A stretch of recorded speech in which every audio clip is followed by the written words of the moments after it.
this #1 featherweight contender is no stranger to this setting. Tonight, though, he believes he's just a much better version of himself and finally has the goods and the chops to actually be a world champion. Sometimes you get there, John, and you're just not ready. It's not easy to become the best in the world. The first time this man got here, he was a great fighter. He was good, but he just wasn't ready to be the best in the world. He said that the moment he got back home, he went to work to improve. He feels like all the improvements were made.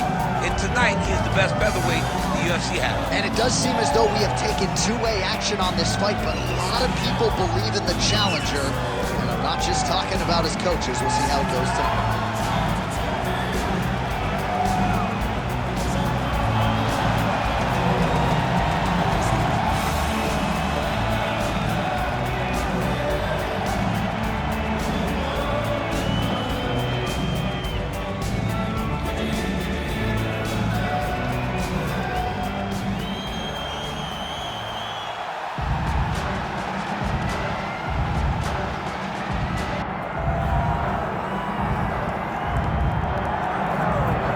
Well, Brian T. City Ortega was 14-0 with a no contest when he ran into Max Holloway in his first UFC championship opportunity.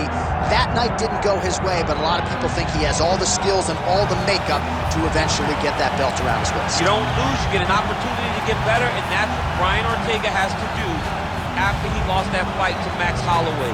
He will look to take those lessons learned in the octagon over the course of 4.5, 5 rounds and apply them to his career as he goes forward. He has the skill, he has the heart, he has the ability, but now you just got to put it all together if you want to realize a UFC championship. And of course, if you hear the ladies screaming, that's because T. City has taken his shirt off in the inspection team.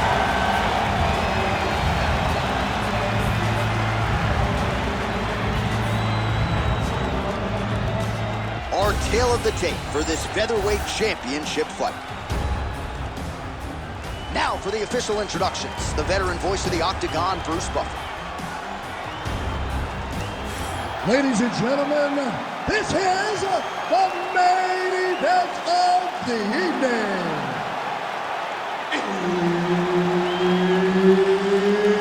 It's time! 5 rounds for the undisputed UFC Heavyweight Championship of the world. Introducing first, fighting out of the blue corner, presenting the challenger, Alexander the Great Volkanovski.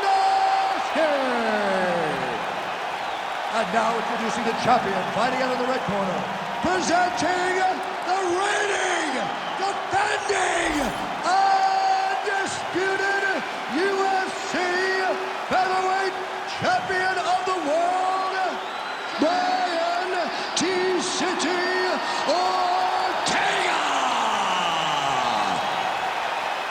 So Herb Dean, third man in there for this one. Ready. All right, here we go. Two of the best featherweights in the world. Alexander Volkanovski looking to continue the great reign. Brian Ortega is healthy, back on the proving ground, but durability has been an issue, especially when it comes to his shoulders. He gets hurt a lot because of all the grappling and his ability to kind of just be a dog. He's nasty. He wants to fight. That is what carries Brian Ortega. He's gotten better in the stand-up, but his bread and butter is his grappling. He wants to get the fight to the ground, and he wants to catch you in transitions. And he almost caught the champ the first time they fought in a guillotine and a triangle choke. Very good fight, very difficult matchup to predict, and I'm interested to see who comes out on the right side of this fight. And that's why I don't grapple. I don't want to get hurt. You used to. Not much behind the takedown offering there.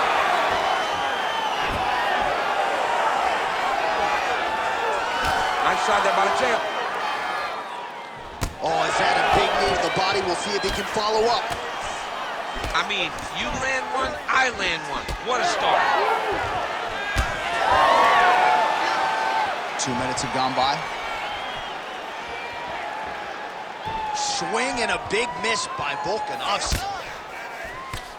Well, the hands are up, but the double jab gets through.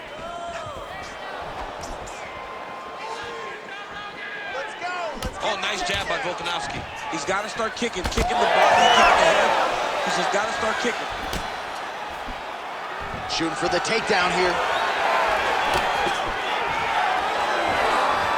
Trying to find a home for that right hand.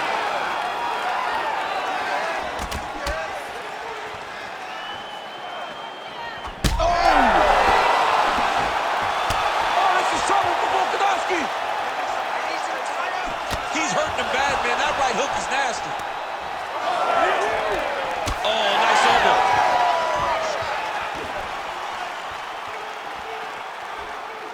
Under 90 seconds to go round one. Man, these guys have some chins on them. Huge shots being landed on both sides. There you go. There you go.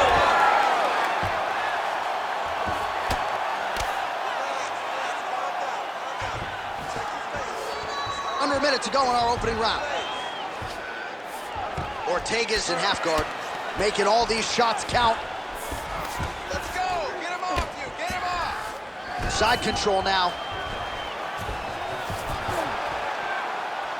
Come on, let's go! Let's get busy! We got 30 seconds left! Getting them out here. This is a terrible position.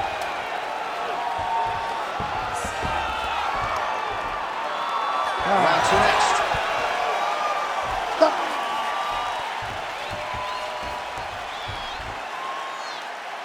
Great work. You just won that round. I want you to take a deep breath and relax. When we go back out there, the same game plan, but now I want you to use more kicks.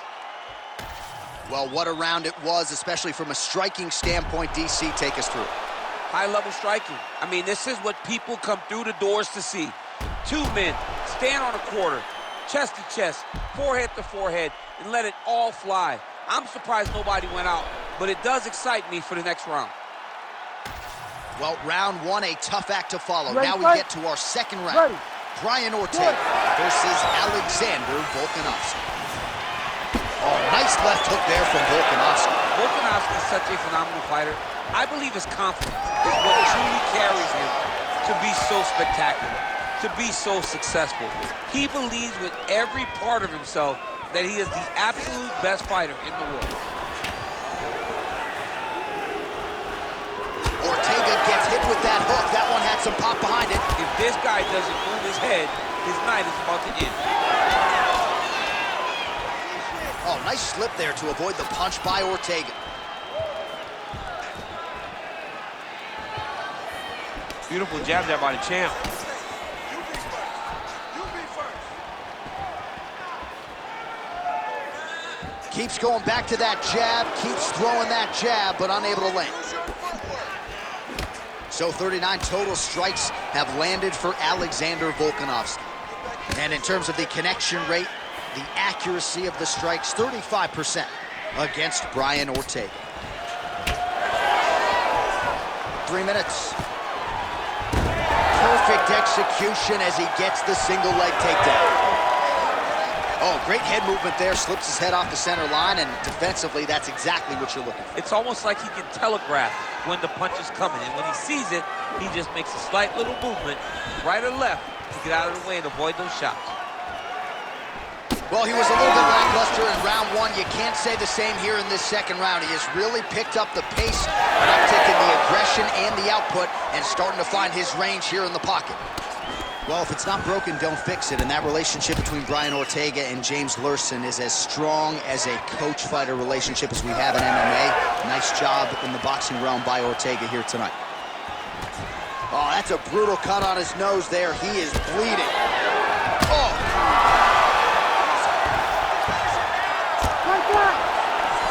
Massive shot lands. It's over, John. Fight's done.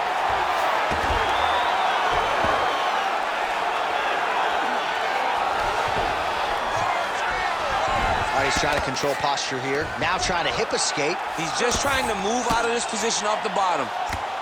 Working in half guard here, making these shots count. All right, operating inside the closed guard now.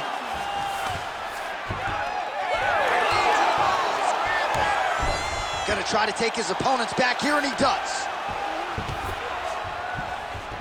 30 seconds to go! A lot of top pressure being applied here. Well, he's in a compromising spot here, DC. You got to figure out a way to get back to your feet.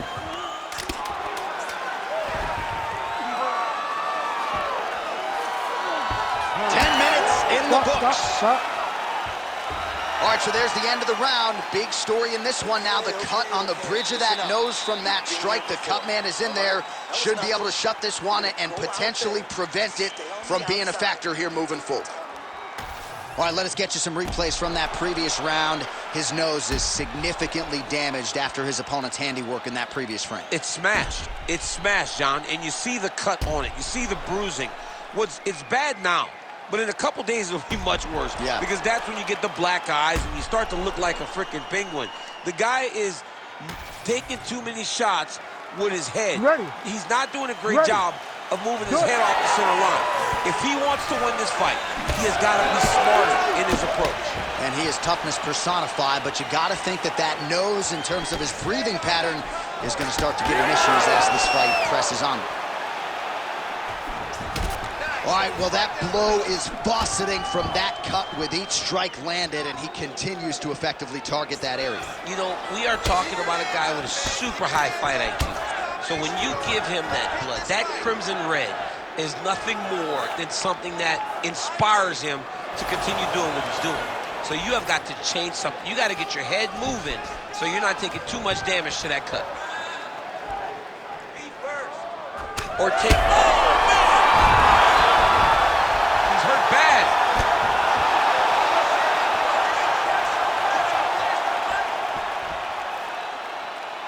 Well, these numbers unofficial, but they are strong. 73 total strikes have landed for Alexander Volkanovski. Well, misses on 60% of the strikes, landing with just 40% accuracy against Brian Ortega. Oh, shot to the body connects there. He hasn't really thrown too many body strikes in this fight, but now, as this fight goes on, he is not discriminating, working the body, and those shots are going to count. Hook in the clinch there. That'll do it! Alexander, the Great. Oh, boy.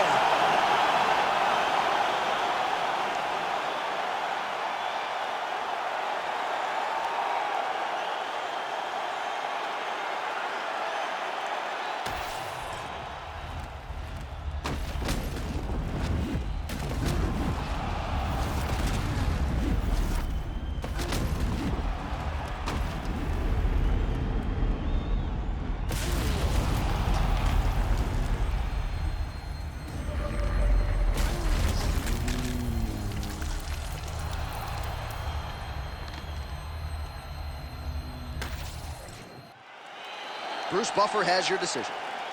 Ladies and gentlemen, referee Herb Dean has called a stop to this contest at 2 minutes, 19 seconds of the third round, declaring the winner by knockout and new undisputed UFC Featherweight Champion of the World, Alexander the Great Volkanovski. All right, so the Volkman does it again. Alexander Volkanovski tonight by knockout. He said the first time he fought Max Holloway, he essentially beat him with competitive spirit and cardio. Now this dude is the total package. He's the total package. I mean, I don't know many fighters that are